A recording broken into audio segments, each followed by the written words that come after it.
Well, hello, good afternoon, and welcome to Xandermonium, the talk show that gets you talking with me, Xander Gibb. Thanks so much for all of your support to date. It's really gratifying, the number of listeners that I seem to be getting, and that really is increasing exponentially. If there's anyone you'd like me to have on as a guest, you can email me at talk@xandergibb.biz. That's talk@xandergibb.biz. I mean, obviously, be realistic. I can't get Lady Gaga, but you never know. But I have been getting some quite well-known names of late, today inclusive, or included even. Don't forget even to check out the Jake Penland Show on Saturdays at 1 p.m. PST and 4 p.m. EST with Jake, Jen, and Eli, with their usual brand of information, humor, and everything that you want to hear on a Saturday afternoon. And also, don't forget to check out his sisters, Brandy and Jenny, on Time Out Seat, which normally starts right after this show, 3 p.m. PST, I've got the wrong teeth in today, and 5 p.m. EST, Eastern Standard Time. Okay, well, in other news, for those of you who've been asking, yes, I am going back into the studio very soon to record some tracks for my second album. I'll be letting you know the name of that soon. If you want to buy my first album, the Platinum Prequel, you can still find it on iTunes, CD Baby, Walmart, and all very good music retailers throughout the world, known and unknown. I'm very gratified today to have one of my favorite actors, singer, writers on the show, the one and only Mr. Darryl Stevens. Darryl is a 30-something actor, singer, writer, composer with a finger in many pies. He first came to my attention when I saw him in the Logo TV series Noah's Ark, where he played the handsome Noah Nicholson, and I was hooked. Not only is Darryl gorgeous, but he's also a brilliant actor and a beautiful person to boot. Ladies and gentlemen, boys and girls, I give you the one, the only Mr. Darryl Stevens.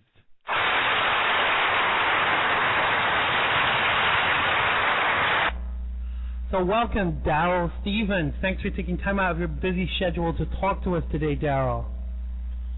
No problem, Xander. I like you said schedule instead of schedule. That's weird. Yeah, that's the Brit in me. I was raised between America and England, so some of my words come out like very British, and other words are like bottle. So I never know what's going to come out really. That's cute. So, are you filming downtown LA today? I am calling from LA. Is that what you? No, are you filming today? No, I have an audition today. I'm not filming today. I've been working on Doug Spearman's film, Hot Guy with Guns, and we have a few days off. But I'm not shooting today, no. Cool. Well, next time you see Kai, can you give him my number? Next time I see who? Kai. Oh, sure, of course. Kai, whose name is Hiro, actually, is in Japan. He's been in Japan for a while. I saw that when I was doing my research yesterday. So for anyone who's been living under a rock, tell us a little bit about what DTLA is about. DTLA stands for Downtown Los Angeles, and the show is about a group of friends who live in downtown who are all going through some sort of life-changing moments in their relationships. Friends, Lenny, SJ, and Kai went to college together, so they have some history, and Lenny and SJ is the girlfriend, are both sort of in the midst of their respective breakups, sort of deterioration of relationships, stages, moments, and it's just about their friends and how they're dealing with it and what they're going through, and it's sort of a sort of like a 30-something meets Queer as Folk meets maybe soul food or something. I don't know. There's a lot of black people, so I just figured I'd throw soul food in there. Fabulous. So you play Lenny in the series, and how do you feel Lenny's character differs to Noah? And do you feel this was kind of imperative for you for it to be different? Well, yeah, I think that, that the shows are very different. Noah's Ark was extremely fun and colorful and bright and, in a lot of ways kind of silly. Like, we were campy and cute. It was all about how these best friends can get through it together, and they're figuring out how to be in love. And this new show, DTLA, is more about you were in love at one point. Now, what are you doing to stay in love? It's a little bit more complicated, a little bit more. I hate to say adult, but it feels a little bit more adult. I would agree with that.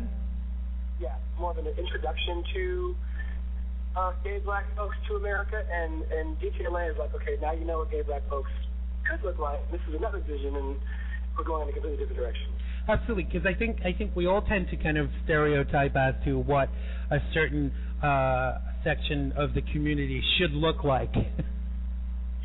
Yeah, and it's easy to do that because in a lot of ways the community itself segregates itself, and we don't always mix up the way I think that people sometimes in the general culture doesn't do it that much. I think there's a lot of what I really enjoy about DTLA is the fact that this is a group of friends that are not necessarily hanging out because they're all black or they're all white, or it's people who went to college together. So in college you meet people of different races and you hang out with them for different reasons. Absolutely.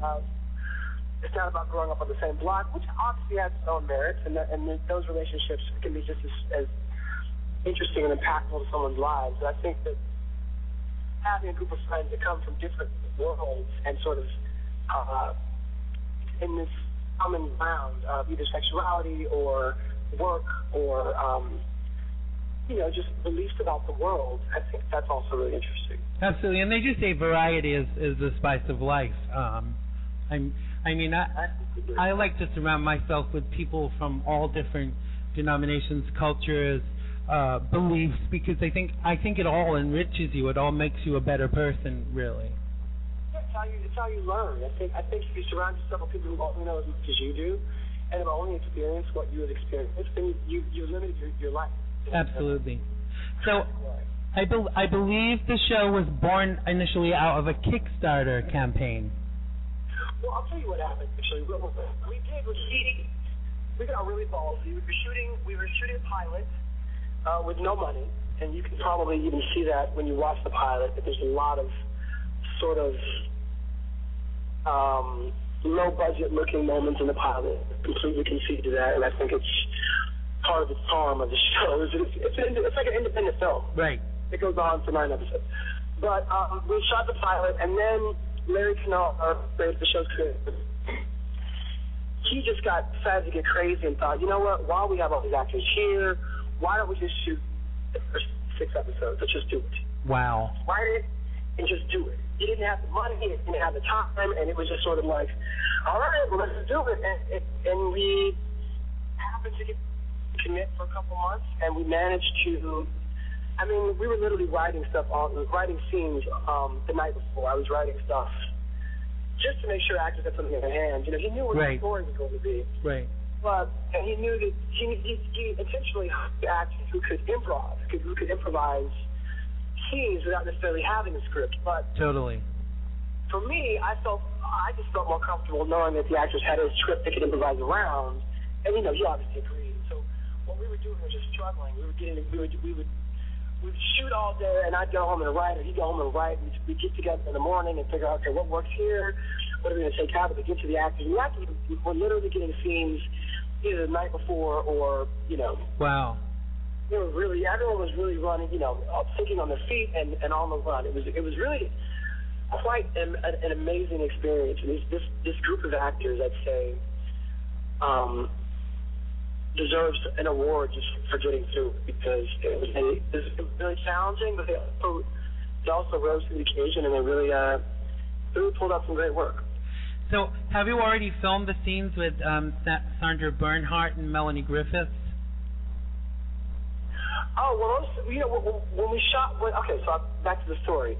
So we shot all that. We shot the first 6, what we were calling the first 6 episodes. Right. We realized we realized we didn't have quite enough to call this a season. And so what we did was launch this Kickstarter campaign, which would allow us to go back, reshoot some things that didn't come out very well. And mind you, we had a couple of investors early on who would put in some money to sort of get us through it, friends and business partners.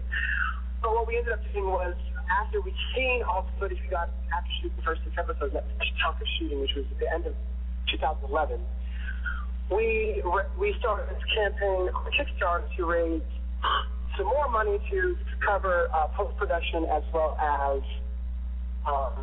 reshoots and things and shooting some stuff we thought we might have missed. Wow. Would have been hopefully to tell the story. So, amazingly enough, we raised all the money on Kickstarter, and then we went back into production, and it's very close. You can see some haircuts change and some bodies even change shape because people lost, gained weight, or whatever.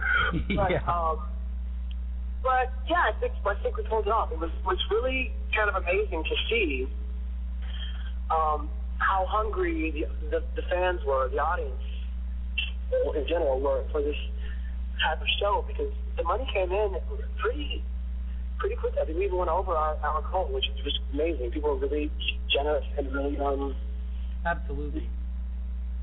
I mean, seeing it from both sides, because I work as an actor, and I'm also like a fan of I've been a fan of yours since I first saw you on Noah's Ark.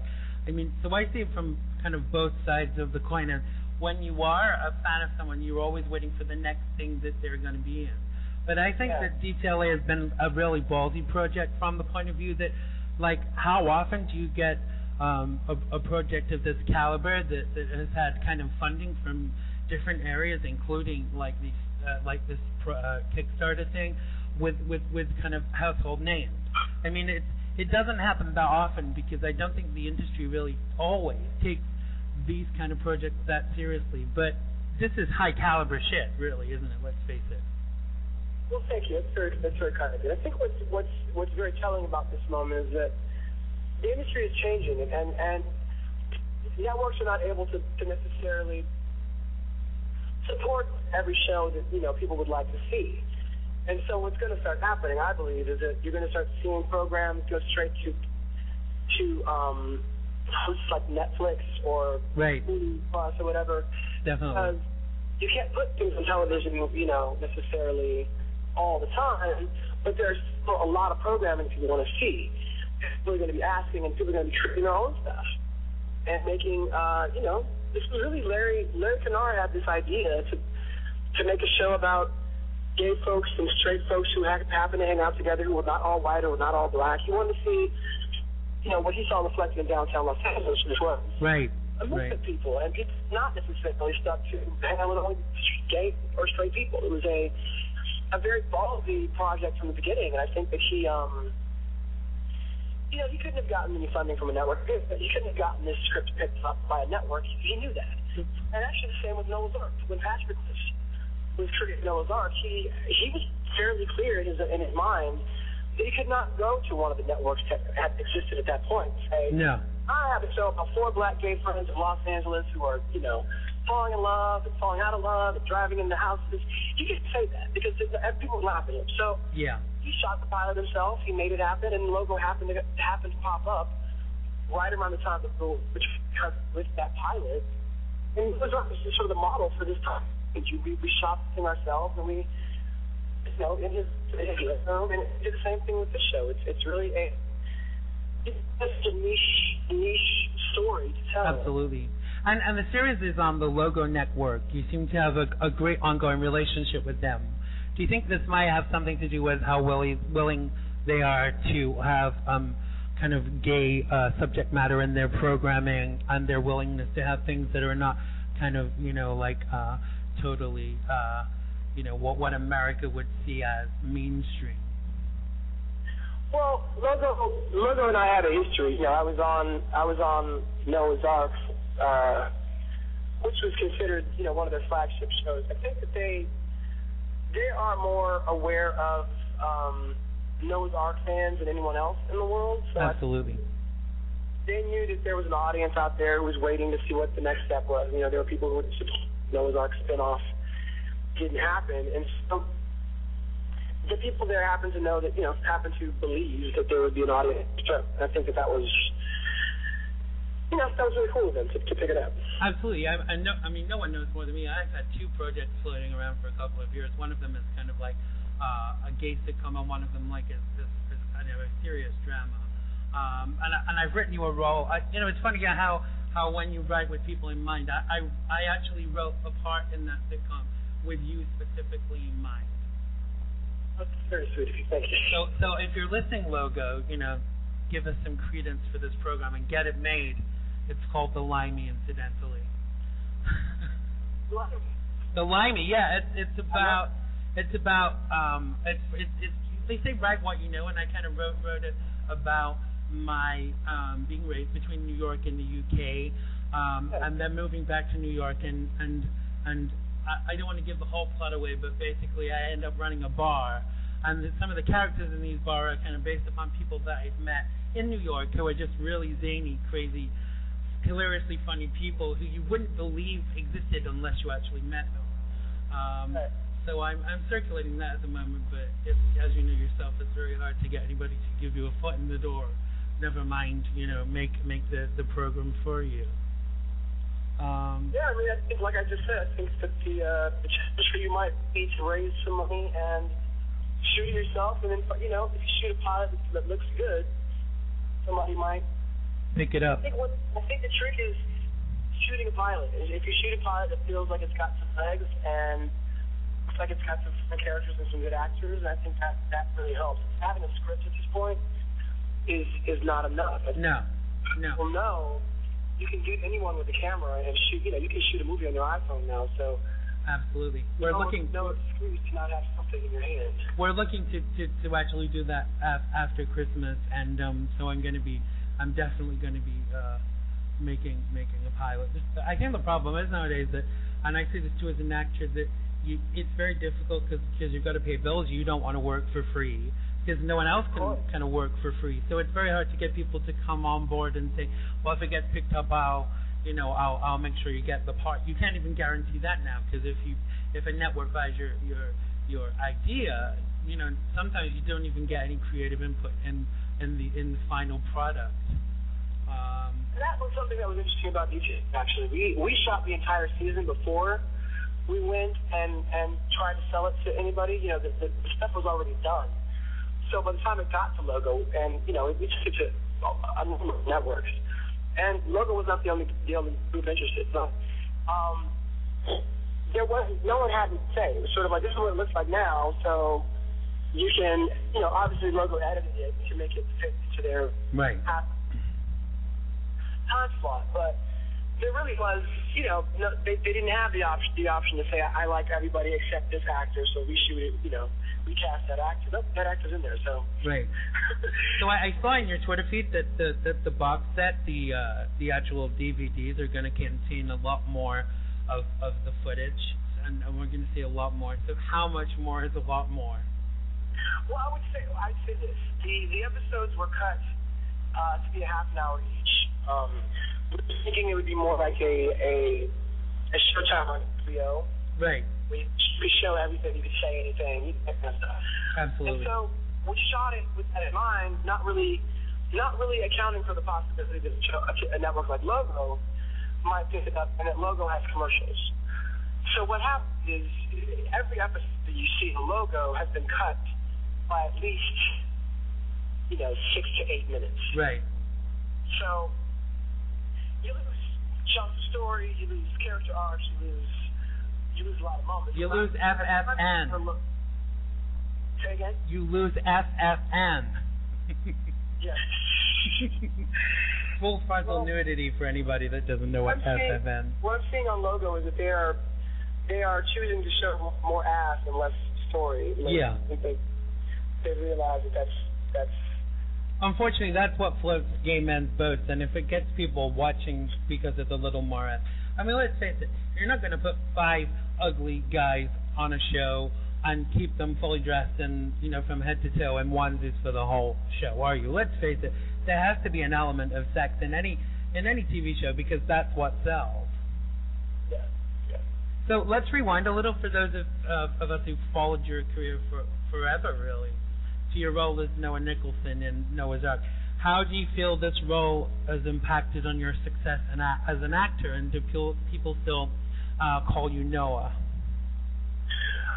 I think that people will probably always call me Noah. I have a feeling that even fans of DTLA will have Noah in their mind. Yeah. Noah, maybe not. I don't know. I think that what we're seeing with Lenny is that there is an actor in there as opposed to a guy just on television. I think that there's what's kind of exciting to me about being back on Logo is that people who know me from Logo are now seeing me play a completely different type of character. Absolutely. And it's too early, the season's not even over yet. It's too early to really say what impact this will have on my career in the long run. But I would say that, somebody I respect. He's like the TV Jesus to me. Michael Patrick King, who created Sex and the City and The Comeback, Two Broke Girls. I worked on Two Broke Girls about a month ago, or a little less than 3 weeks ago. And he told me that he watched DTLA, the pilot of DTLA, and he thought that my acting was amazing. And that, basically, that was election day. I shot that on election day.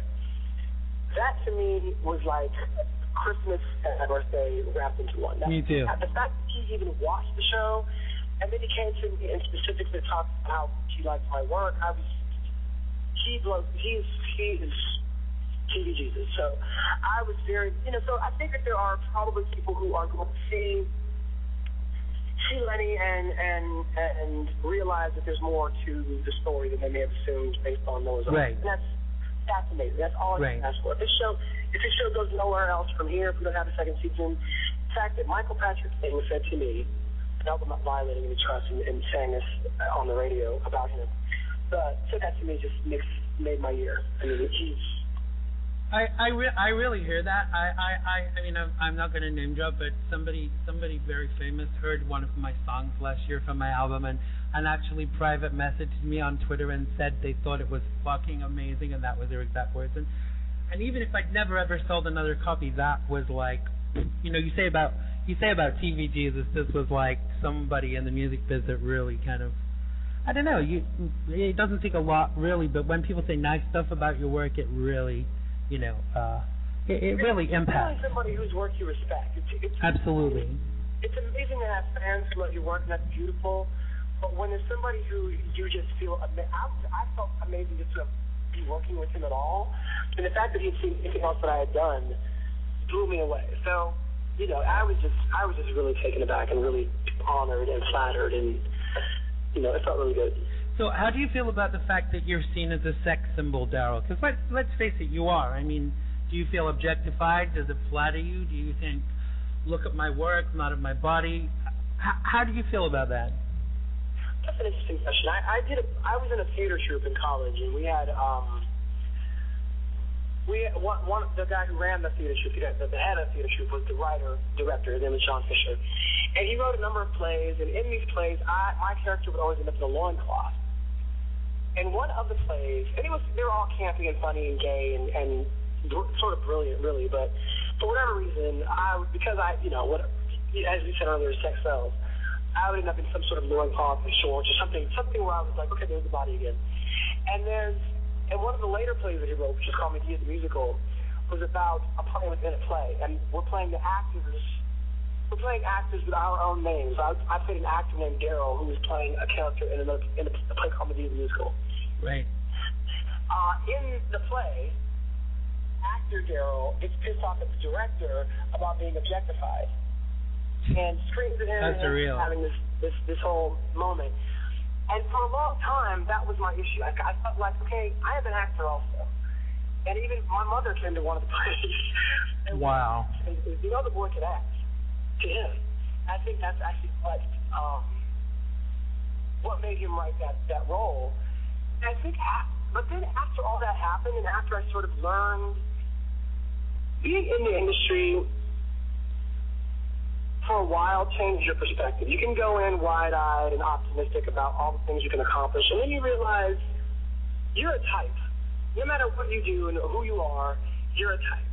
And if your type I see that. happens to be somebody that people want to see, scantily clad every now and then, make sure that you have the talent or whatever to back up those other moments. I think that's a very succinct response because I always get fingered to play the fat gay guy, but hey, at least I'm acting, at least I'm getting work, and that's exactly it. Yep. Everything you do is a platform for the next thing that you're going to do.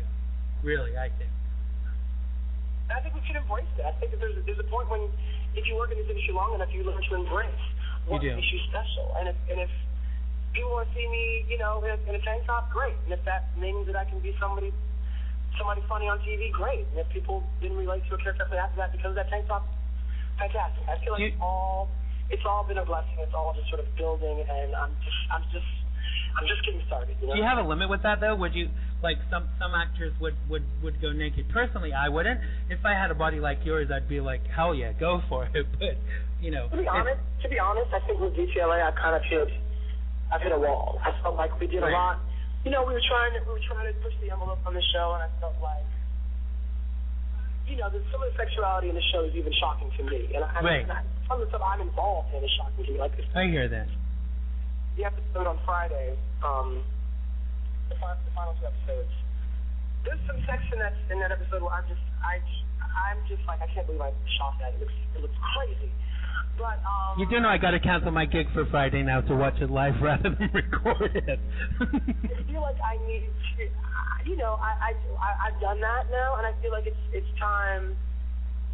It's time to sort of take the next step. Absolutely. I'm not gonna. If I get off the Lee Daniels film and he says, "Okay, we need to work cost to be naked," I'm not gonna say no. No. But when it comes to this level of work, I am going to kind of nip it in the bud, as much as I can. I would love to continue working, love to continue growing. I think with DCLA, hopefully audiences will see that I am an actor, not just a character type or. But I have a theory about you, Darryl, that you're a bit of a pie fingerer, because who'd have thought that you had such a fucking brilliant voice? Excuse my French. I mean, tell us about Envious Moon. How did we not know you could sing? I mean, when I saw that your album was coming out, I thought, is there no end to this guy's talent? You're so sweet. Thank you, Xander. No, I'm not kissing your ass. I'm being totally honest. I mean, when I heard you, a lot of actors say, "Yeah, I can sing. Let me sing this for you," and then they sing, and it's like, you're not really a singer, dude. But your album is fabulous. I mean, tell us about that. How successful has it been? What's your favorite track from the album? Well, the album is really not even happening. I put out a few songs, and then I realized, I know a number of brilliant musicians, and I know how hard it is to succeed in the music industry. And I felt like I was writing because I had songs inside me that I wanted to get out. There were songs I'd written. I hear that. This Moon was actually written 10 to 15 years ago. And it was in a notebook. And then I got a MacBook Pro, and I realized, this GarageBand, I should just start messing around with GarageBand. Good old GarageBand. Say again? Good old GarageBand. Yes, GarageBand, which is, who knew? Yeah. So I was playing on GarageBand, and then realized I could put all these, or essentially poems, to music, and that to me was amazing. So I have like 30 to 40 songs of just, and I'm not a musician. I just, I'll play a melody that's in my head, and I'll figure out how to sing it, and then I'll create a beat to it. But it's not, I never consider myself a musician. So until I get to the point where I can actually hire musicians and producers to make the album that I really want to make, I'm not even going to try to consider myself a musician. And for me, it was like, here's a song I wrote. My friend Logan Alexander, who directed this video, he was really insistent upon doing it. He got together with this guy, Doc, producer, and he helped me produce the Envious Moon track, which is really it was pretty much the same thing that I had produced with some new synths and some strings and some piano, but that was really just sort of like a fluke, and I went to the studio with Doc and sang it, and then at the video, and then I realized, okay, I could keep doing this, I could keep piecing together an album, or I could really focus on what I'm supposed to be doing, which is acting. So I wrote an album that year. Yeah. I wrote an album that year, and it all sort of happened during this year where I was not acting, but when I finished the album, or I finished trading all the music I could trade, as well as I could, and finished the book, I decided, you know what? You've done this. Get your ass back into some acting class. But Go back to work. I kind of think that, there is always this argument, I refer to as a pie finger, as in you have like fingers in lots of different pies. Now I do that too. I act, I sing, I write, I do this talk show on the radio. But I think that any platform is another opportunity. And if you can do it and do it well, why not do it? Lots of us are skilled. Why shouldn't we use those other skills and actually and use them professionally? I absolutely agree. I think for me the difference is I never really considered myself a singer, and the stuff that I do sing, it's almost for me. I know that sounds crazy, but I sing it because I needed to get it out. I hear that. Like I needed people to hear it, or I needed people to like it. It was like I had this song in my head and I needed it out. There's probably a part of me that would rather be a writer, like a songwriter for other people, because I don't necessarily need my voice to be part of the story. I love the idea of telling a story with a song. I think actors, in many ways, are storytellers, and if we are paying attention, there's a story to be told in every moment, in everything that we do, in all the work that we do. And I think songwriting is the same thing. I almost feel in a way you've been reading my diary, because when people say to me, what's your album about, I always say, almost always, it's kind of like my autobiography set to song. And so everything you're saying about that really kind of chimes home with me. Yeah, that album, the album's called Lonely Superhero Seeks Fame, and it was literally just it was sort of a documentation of my life and trying to be a man with integrity, a gay man with integrity, and find love. And now how challenging that is to, not be caught up in the scene and not be caught up in all this very difficult, trashy shit that people want to get into. Yep. And just find a man who loves you for you and who you can love, and how challenging it is. Once you're in love, you need to stay in love. Did you steal my diary, Darryl? I don't know.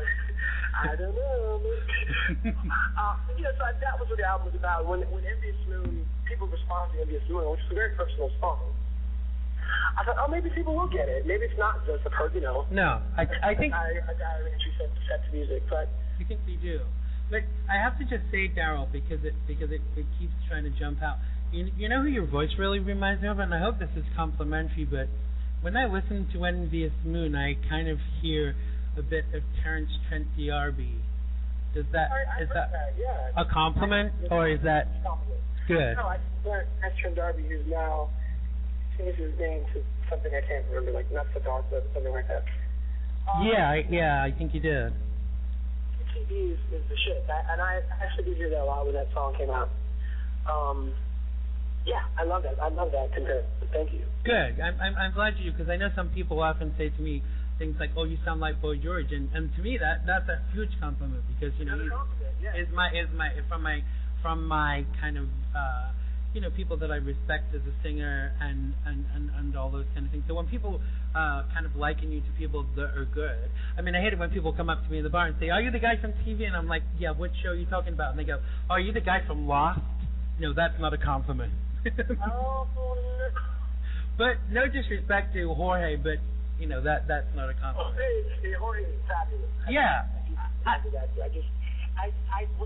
The whole show is really about people not getting back. Like, what is that? I used to get Alfonso Ribeiro. Really? I don't see that. But you see, I think like I've been watching you and stuff for like, I don't know, between about 8 years, but you were very boyish when you first came along. I mean, Noah was very boyish, your hair was very long and stuff, but you've grown into a man now. I don't mean that you weren't a man before, but you've kind of changed before our very eyes. Yeah, there's very deliberate styling on Noah's Ark. Right. Like he's supposed to look like a deer in the headlights all the time. And I think with Lenny, we very intentionally and specifically created a right. was less boyish. I mean, you seem to play a lot of gay roles and are very supporting of the gay community, but I never knew until recently that you were openly gay, because I read some stuff that you put out there, or in interviews and stuff. And it was very kind of middle of the road. And it was only recently. I mean, I'd always thought you were probably gay, but I never really knew until recently that you were. Big to do of it. It was sort of like we finished Dark, and Out magazine asked to include me at Out 100 that year. I think it was 2007, and I was honored. I'd taken some pictures of this amazing photographer named Francois Rousseau, and they were going to include the photos. I was like, yeah. At that point, it was really not. It's not like I was never. It's not like I was ever in the closet. I was always out personally. It's just, you know, in the industry, like it was art. It was sort of like, I mean, just watch. You get the show, you got it. You're paying attention to what I'm saying outside of the show, then you get it. But I'm not going to make it a big. I'm not going to make it. No. I totally agree with that. I mean, as a gay actor, I long to be cast in straight roles because, let's face it, that's what it is. It's acting. And I think that often casting directors, like, hear my voice and think, he's a fag, he can only play fags. But that's not true. I'm an actor, and I can play anything that you want me to play. But I really think that there's a level of typecasting. Do you feel that happens with you? Absolutely, and I would say actually still like goes on. I was playing a character, let's face it, that does not really have a place outside of that show. No. No, it does not. You can't put in the middle of a show. Like I can't even think of a show I would imagine. Like what's Lost, for example. Right. You know, in the middle of Lost. It just there's a number of I can play, you know, a number of gay types, but the Noah character specifically was very, very, and the tone of that show is also so specific. It was campy in such a specifically black way. I think a lot of casting directors didn't know what to do with us on that show. Sort of like, okay, well, did that, can't do anything else. But with the Flail for that role, that was it's a different type show. I mean, I think sometimes it's a shame, like a lot of roles that I get to do, even just as bit parts, they always ask me to play, would I play a drag queen, or would I play a tranny, or something like that. And I never turned down any work, but it gets exasperating. I mean, I did this 2 or 3 years ago. I did this web series called The Killer Tranny, and it became so popular on the internet that people in China were asking to interview me about it. You know, I got paid really well for doing it, and I enjoyed it. I made some good friends, but I never thought it would have the level of impact that it did. But I think you never know what's going to come from any particular role.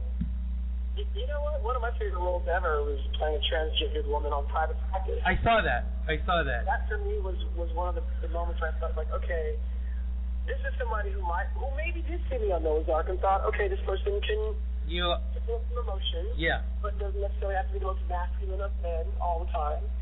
And I thought that was a great opportunity to sort of segue out of Noah's Ark into a dramatic. I mean, I would love for someone to call you on Monday and say, Darryl, I would really like you to come and play a straight guy with 2 children, because I think that wouldn't be a test for you at all. Do you know what I mean? When you are an actor, you can play anything, really, can't you? That's the whole thing. Because I always explain, when people say to me, how do you feel as an actor? How would you explain it in its basest and purest setting? And I always say, it's kind of like pretending. That's how I think about it. I see it as the casting director saying to me, Xander, I want you to pretend to be this, or this, or this. And some things are easy to pretend to be, but other things are harder. But the more you pretend, the better at it you get, surely. Well, the truth is that we're always playing humans, and if you can find the humanity in the character that you're playing, there's not you don't even have to pretend, just be that person. Absolutely. To me, it's a matter of wrapping my head around who the person is and living in those circumstances. I think if you put a woman next to me and 2 kids, I don't see what would be the big deal with that. Like, you know, that's not. Right, absolutely, because it's another part of life. You obviously know straight people. You obviously know people with kids. Yeah. And so. I grew up with straight people. Yeah. You didn't. And you ended up gay? I know. I know, that's disgusting, dude. Well, the thing is, and I think this goes back to what we're talking about with typecasting, it is a little challenging, I think, for audiences to see us one way and then see us a completely different way. I think even someone like Connie Britton.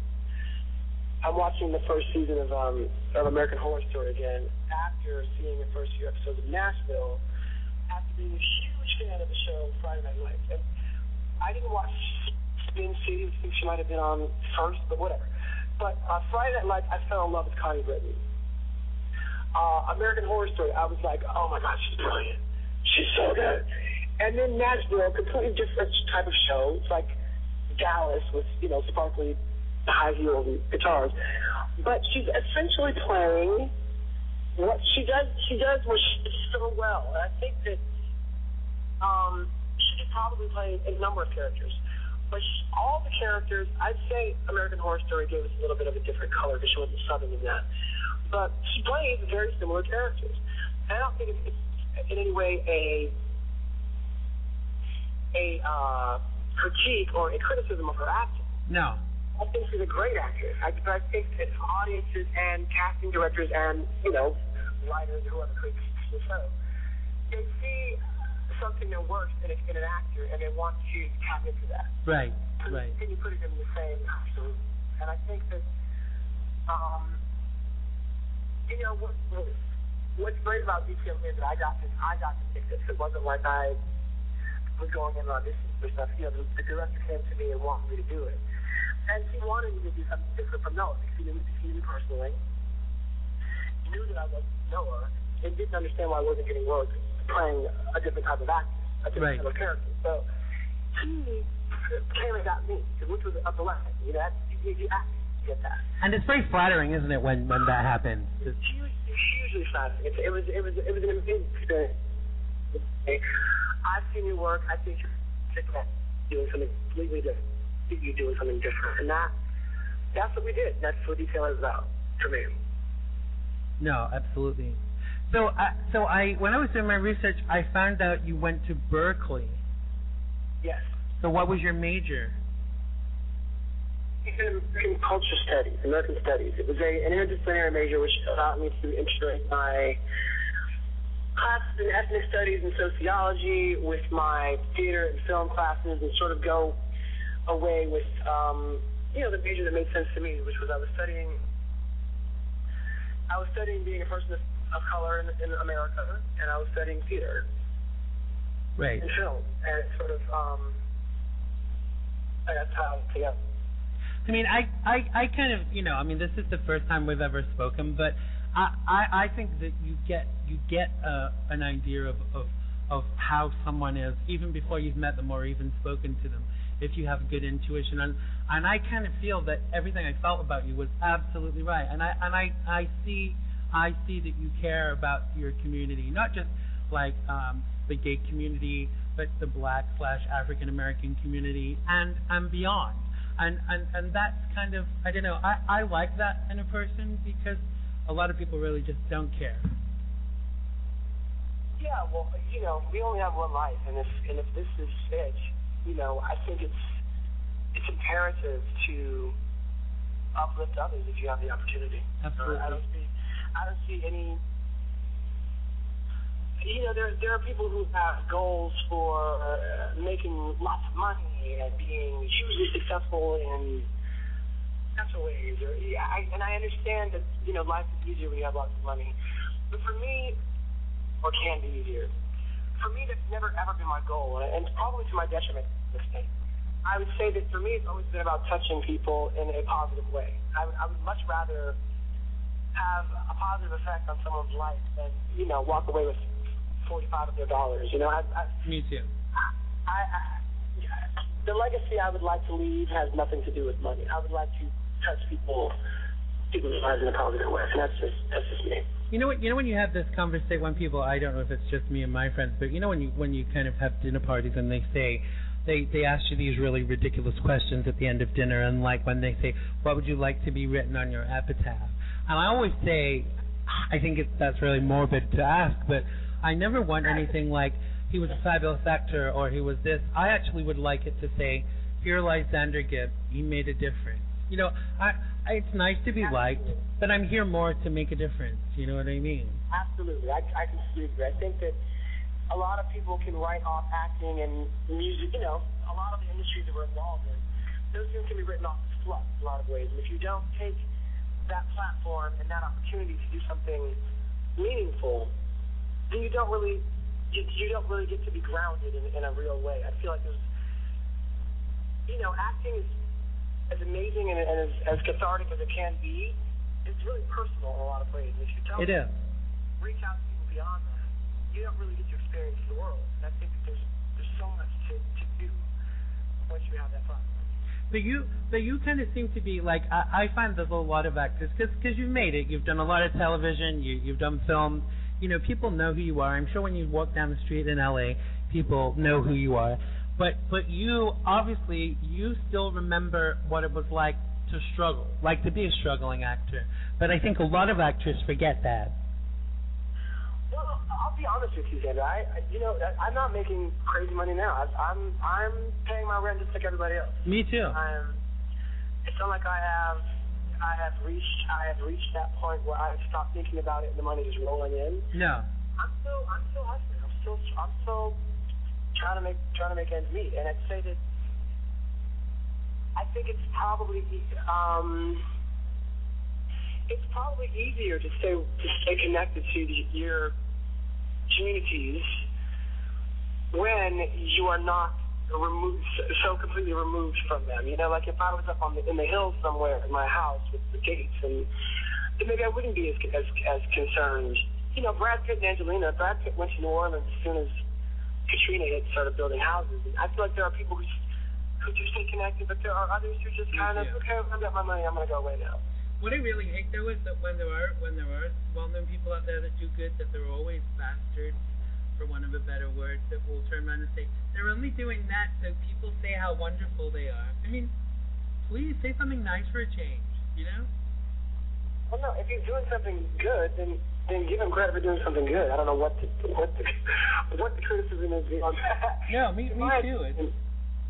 Sorry, go on. You could be rich and famous and not do shit, and we've seen lots of people do that.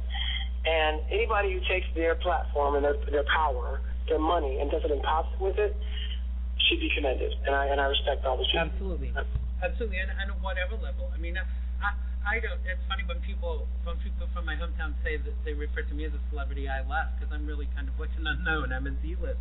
But even at my level of well-knownness, because I don't really like the word celebrity. For me, it's all about using that platform for what I can do to affect change. You know, we're coming up to the elections. I got very political. I get the impression that you kind of feel very, very similar to me about equality and all those sorts of things. So I'm always talking about it. I've done very many programs on it. But I think that for me, if the point when I will stop talking about these things is when there is no need to anymore. Because, you know, we're not all people, we're all equal, and I think that if you don't use what opportunity you get to affect that change, then what the hell's the point? Yeah, exactly. So what we normally do on this show, Darryl, because I know we've gone way over our time, but I've had such a fabulous time speaking to you. We always play one of two games. We always play Marry, Fuck, or Kill, which I wasn't sure if you'd be cool with playing that, so I didn't make up any of those questions. I tend to not want to play that. I did a thing for Logo's new next website or whatever, and they asked me to marry, fuck, or kill Andy Cohen, Anderson Cooper, James Franco. How the hell am I gonna play that game? I mean, come on. So I decided not to go with that. I decided to go with some quick fire questions to make it a little bit more acceptable. So are you cool with some quick fire questions? Some of them can be just as bad, but I will go lightly on you because I am a fan. All right, are we ready? Mm-hmm. All right, boxers or tidy whities? Boxer briefs. Coffee, fresh or instant? Fresh, come on. Fox or CNN?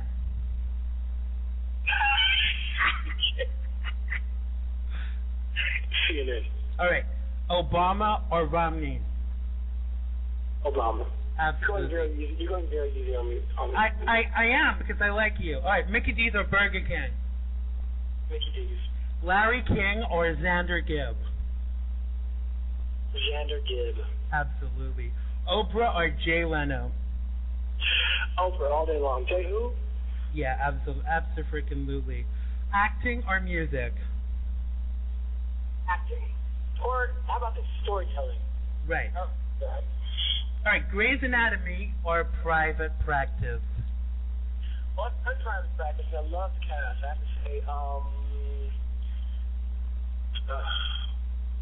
I could come back to a different character, I'd do it on Crazy Anatomy. Right. That show will not go away. It's still, I cannot believe it's still there. Can you see yourself as a doctor on that show? I mean, I would love to. Do you ever kind of play this game where people, either people you know or people you like, do you ever watch a show and think, oh, I could see so and so on there playing this? Yeah, when Isaiah Washington got fired, I was like, hello, I'm here.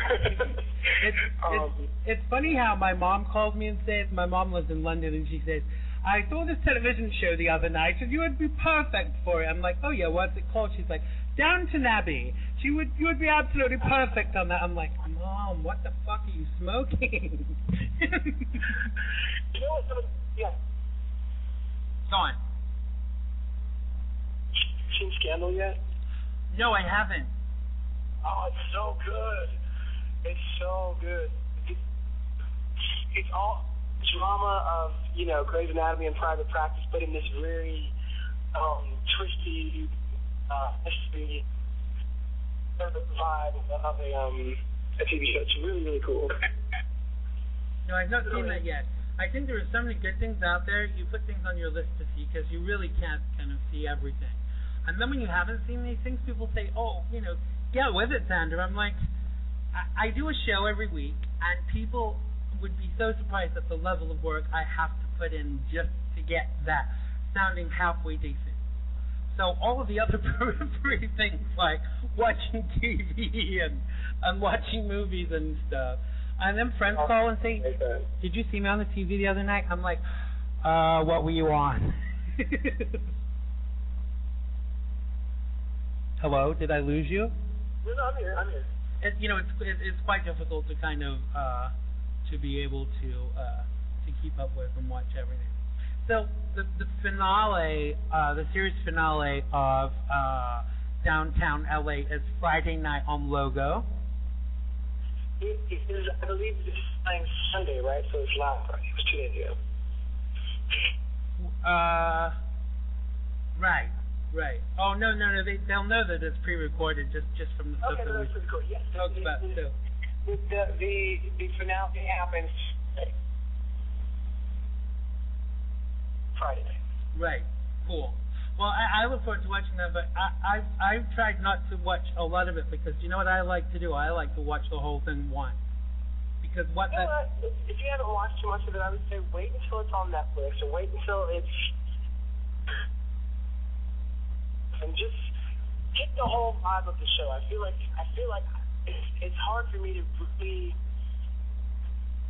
I shouldn't say this. Never mind. I take it all back. Watch it on Logo. Love it on Logo. Yep, absolutely. Watch it on Logo. Watch the finale. And definitely buy it. Buy the box set. I hope you get a profit share in anything that comes from that. But I definitely I'm going to pre-order it. And a friend of mine who's very gay makes me look straight, said I should watch it naked. I'm like, okay then, whatever. Yeah, well, you wouldn't be alone. Is this a confession from you, Darryl? Are we being told now that you watch it naked too? No, I'm saying that. Oh God, please! I've seen the show so much. I'm an executive producer on the show. So I've seen quite a bit of the show. But I'm saying that there are lots of naked people on the show, so you'd be watching the show alone. But everyone on TV do it naked with you. Wow. Does that make sense? Yeah, absolutely, it does. It does. It's like Club Med or whatever they call it. Club 1830 for nudists. There you go. Well, listen, Darryl, it's been a joy talking to you. Thank you so much for your time.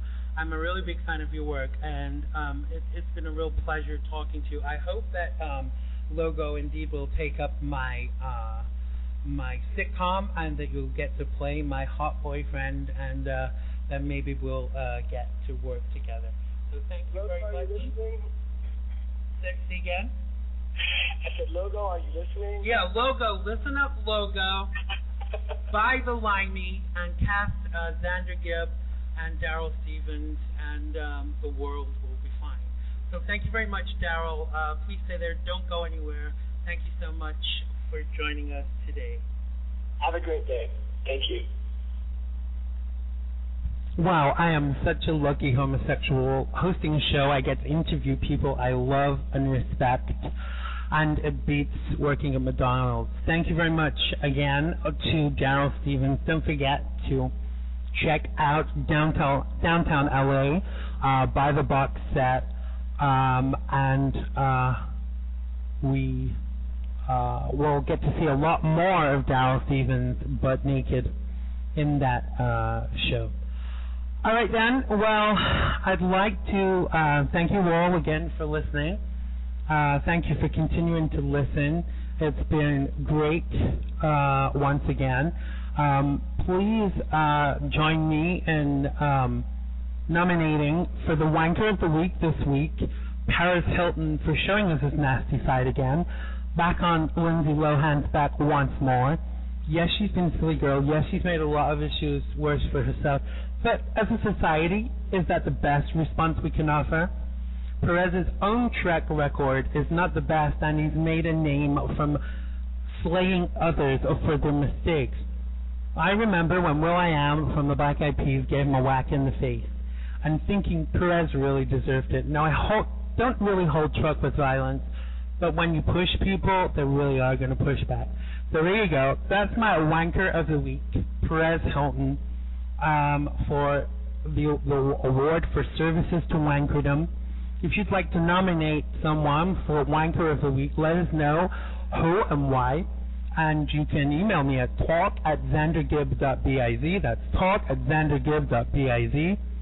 You can't nominate Donald Trump every week because there is a picture of him next to the dictionary definition of the word wanker in Roget's Thesaurus, allegedly. All right, well, that's been me, Xandermonium, with Xander Gibb on my soapbox once again. Join us again next week. I love you all. Love, it has been good to me this time around. Things were they were bound to change when it was found. Sugar never tasted sweeter on my lips. My heart is now intact, and I can find no ribs. This is love, yeah, love. Never known true love before. Seems so